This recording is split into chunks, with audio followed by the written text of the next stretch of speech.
Bonjour, alors aujourd'hui j'ai parlé de la mentalité de victime et de comment en sortir. La mentalité de victime c'est quoi?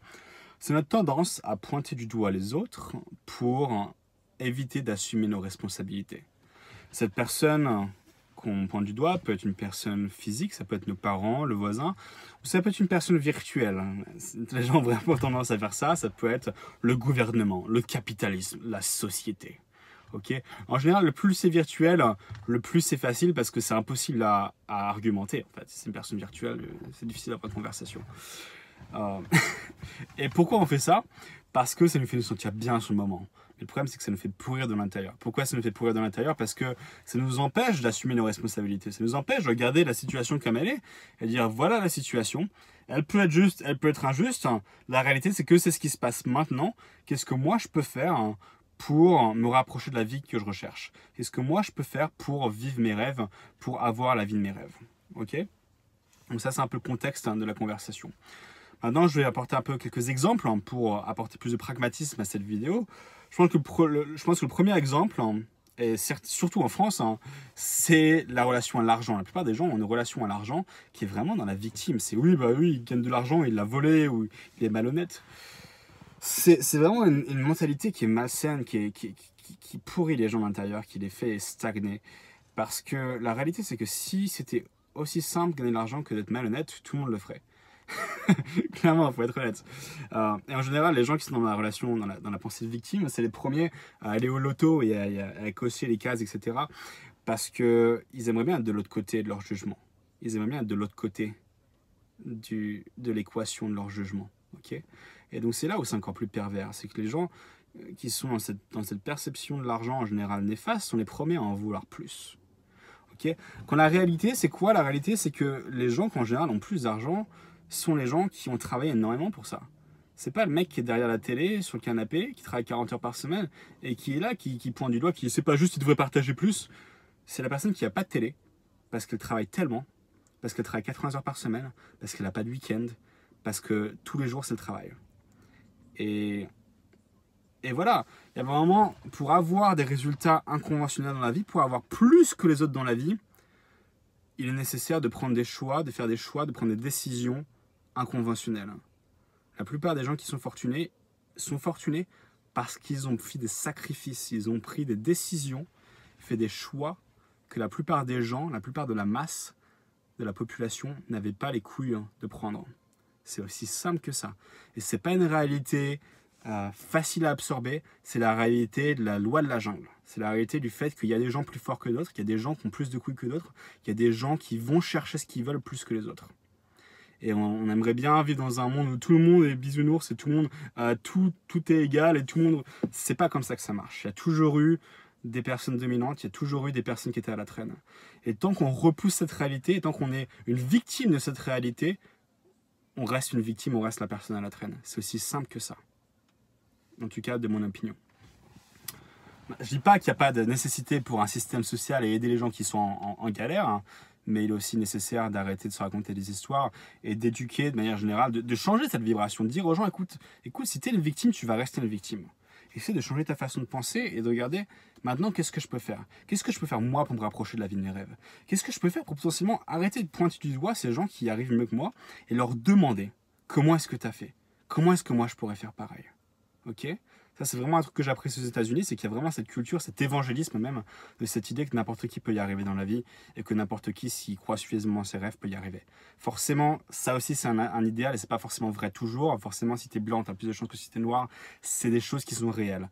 Et en même temps, une personne n'a pas besoin d'être coincée dans des statistiques. Une personne avec la force de son âme, avec la force de sa persévérance, de son esprit, de son désir d'avoir le succès qu'elle veut dans sa vie, peut l'obtenir. Ça, j'en suis persuadé. Maintenant, je pense qu'un deuxième exemple que j'ai envie de mentionner, c'est aussi un exemple assez prévalent, c'est l'exemple de la santé, du sport, de manière générale, du physique. Beaucoup de personnes ont une relation difficile avec leur physique et du coup pointent du doigt ceux qui ont une meilleure relation ou qui prennent mieux soin de leur physique. Et du coup restent dans cette dynamique de victime.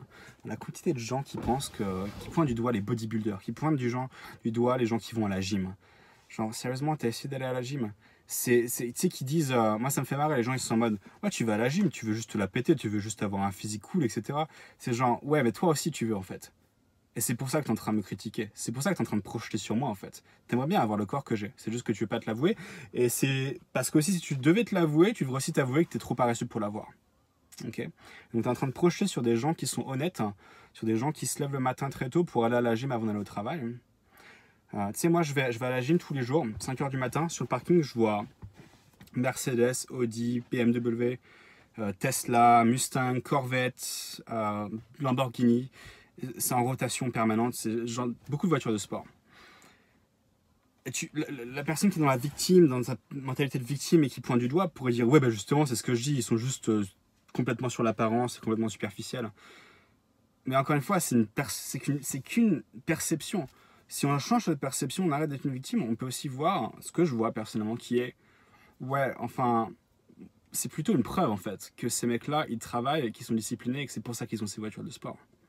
C'est une preuve que si tu te lèves le matin à 5 heures pour aller à la gym, pendant que la plupart des gens dorment, si un samedi matin à 5 heures du matin, tu es à la gym, pendant que la plupart des gens sont en train de se récupérer en dormant de la soirée d'hier soir où tu n'es pas allé parce que tu étais justement en train de dormir, parce que tu t'es couché tôt pour aller à la gym tôt le matin, alors il y a de grandes chances que cette discipline se représente dans d'autres aspects de ta vie, notamment dans le business, notamment dans ta capacité à générer du profit, notamment dans ta capacité ensuite à acquérir une voiture de sport.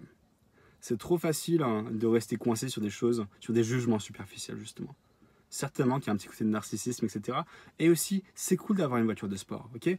Faut arrêter, il y a une différence entre être humble et la fausse humilité. La fausse humilité est en service à personne. La réalité, c'est que il n'y a rien de humble à juger les gens qui arrivent plus que toi dans la vie. Rien du tout. C'est pas mal de vouloir avoir du succès pour soi-même dans la vie. C'est pas mal de vouloir gagner de l'argent dans sa vie. C'est pas mal de vouloir acheter une belle voiture parce que ça conduit bien, parce que c'est agréable à conduire, parce que ça va vite, parce que c'est beau. On ne critiquerait pas quelqu'un qui veut faire une belle peinture, qui veut acheter une belle maison, qui veut... Pourquoi on critique les gens qui prennent soin de leur corps et qui achètent des belles voitures? Ok? Tu peux aider personne quand tu n'as pas de thunes. C'est plus difficile. Avoir le succès dans sa vie, remplir sa vie de succès et avoir la vie de ses rêves, nous met plus en position d'aider les gens. Ok? Il y a aussi ça à regarder. Donc ça, c'est les deux exemples que je voulais approcher.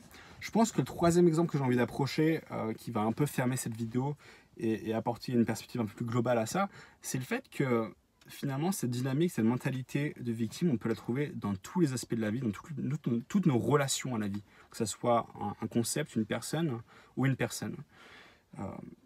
La quantité de personnes qui sont en mode ouais, bah mon ex, c'était de sa faute, c'est parce qu'il a fait ça. Ou elle a fait ça. C'est malhonnête. Et c'est une mentalité de victime, encore une fois. Parce que la réalité, il fait chaud, je vais vous le mettre. Parce que la réalité, c'est que tu as choisi d'être en relation avec la personne. Tu étais responsable pour ta décision d'être en relation avec la personne. Et tant que tu es dans ta mentalité de victime, tu crois que la personne t'a trahi, que tu étais une victime de la relation, tu es coincé et tu ne peux pas avancer. Et même dans des situations où tu n'as pas choisi la personne, par exemple tes parents, tu n'as pas choisi tes parents, tu as la capacité maintenant de pardonner en fait. Et si tu ne choisis pas de pardonner, alors tu es responsable pour ne pas choisir de pardonner et d'aller de l'avant. Ok? Et cette mentalité de victime, du coup, nous reste stagnant, nous empêche d'avancer. Et on est tous vulnérables. Je ne pense pas être une victime par rapport à l'argent ou par rapport au sport, mais je suis sûr que je suis une victime à plein d'autres niveaux. Okay, et du coup, la question que j'ai envie de te poser sur cette vidéo, c'est où est-ce que tu penses être une victime? Où est-ce que tu vois que tu te réconfortes dans une idée que c'est pas de ta faute et que quelqu'un t'a trahi et que tu es une victime? Est-ce que tu peux regarder cet endroit? Est-ce que tu peux l'embrasser, lui créer un certain espace, lui dire c'est ok, tu as le droit de te sentir comme ça, et c'est pas la façon optimale de se sentir. Il y a une meilleure façon de se sentir qui va nous aider à aller de l'avant un peu plus. Et du coup, ensuite, apporte-toi cette façon de penser. Apporte-toi cette nouvelle façon d'être. Cette façon qui prend plus responsabilité de sa vie et qui, du coup, a plus de potentiel et de capacité d'aller de l'avant, de s'ouvrir à la vie et de faire de grandes choses.